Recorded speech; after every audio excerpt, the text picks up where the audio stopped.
do Insta famous do the off shoulder thing? Like when I try to do it, I look like a retard. Like how do, like this?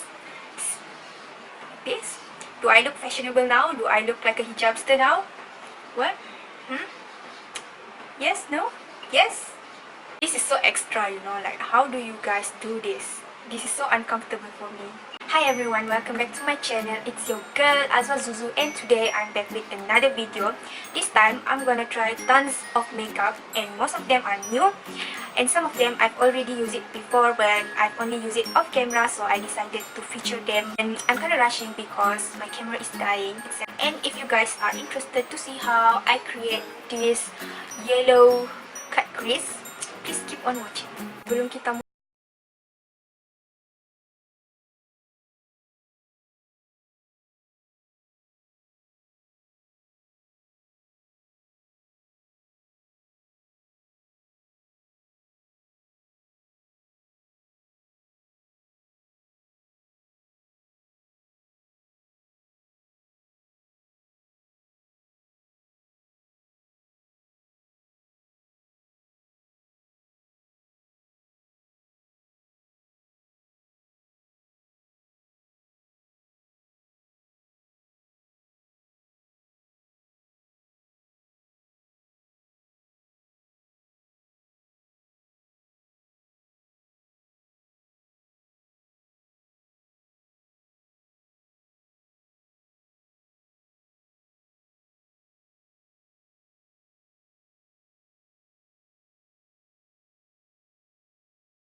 And at the back, we have the shade name for each eyeshadow.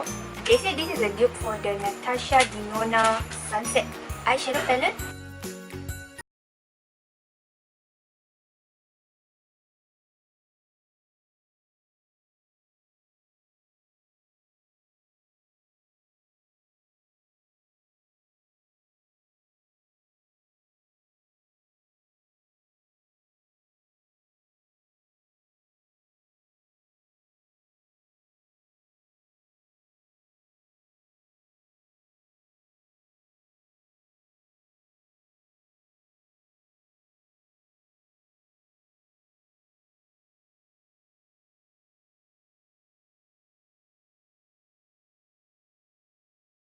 My eyes currently looks like I've used 3 of the matte color in this palette, and so far everything is doing good. They blend out really nice, and they're also really pigmented. They layer up with each other really well, and I like this palette. I don't know what took me so long to try Colourpop's eyeshadow. I've heard so many good things about them, so now I know why.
Maybe you guys cannot see that, but I can physically feel it when I'm using this. Tried this before and it works pretty well.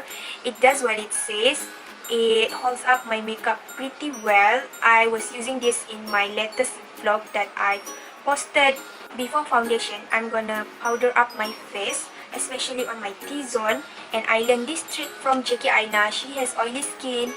She says after primer, she powder up her face, and that makes her foundation stays longer than it usually is. I'm using the Mika Glow Extra Oil Control Powder.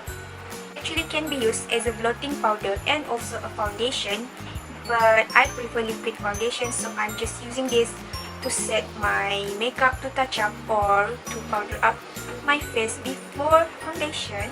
They provide a sponge for you, which is nice because I don't have to buy an extra sponge. And I'm just gonna powder up at the area that I get oily the most, which is my nose, my cheeks, and also my forehead. It has some good ingredients in it. It's good to mattify the skin, so yeah. Shout out to Mika series for sending this to me, and also the lip balm just now.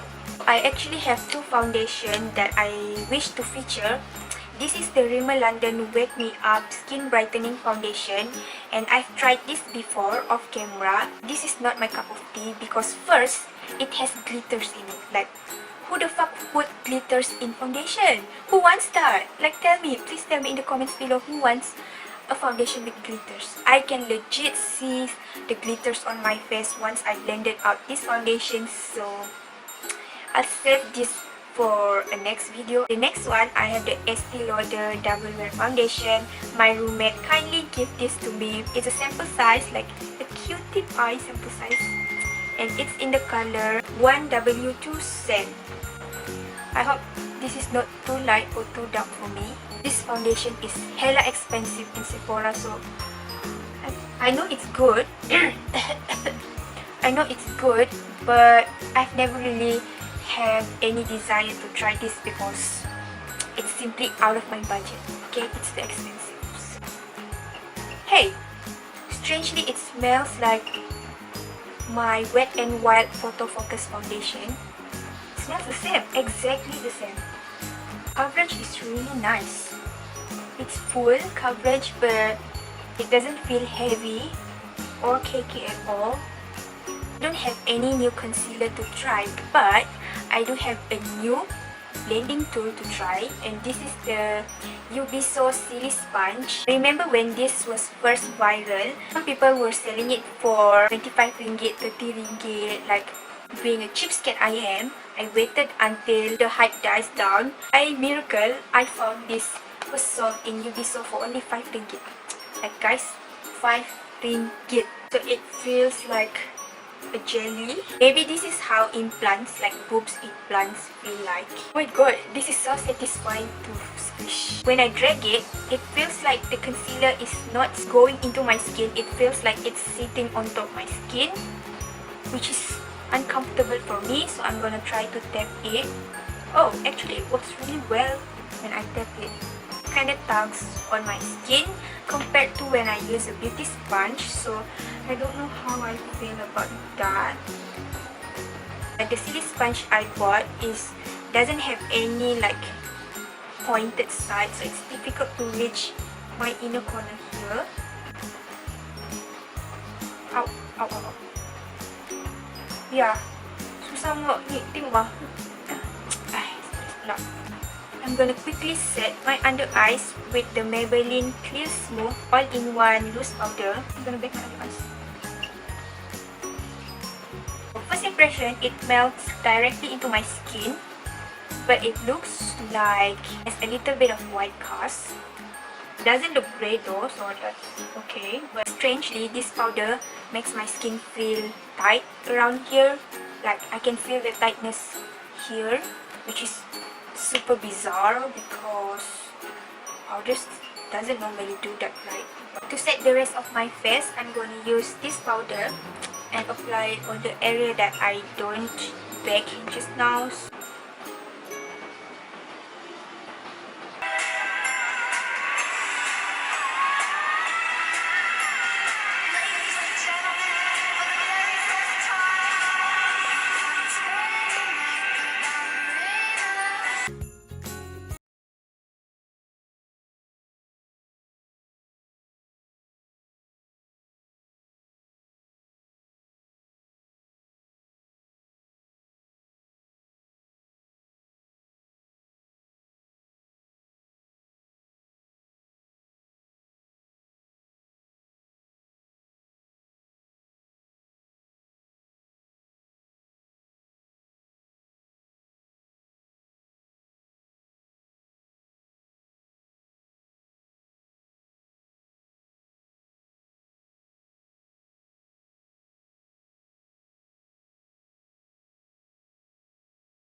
Right now, I'm gonna remove this and apply the Rimmel London lipstick because this doesn't really match with what I have on my eyes right now.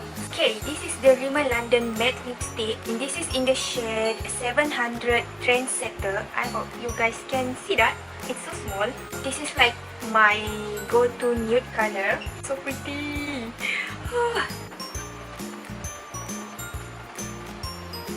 Lastly, I'm gonna set my face with the Rimmel #Instafix and Go spray.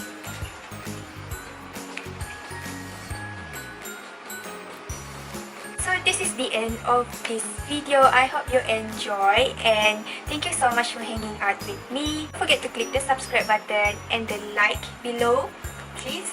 And I'll see you in my next video. Bye!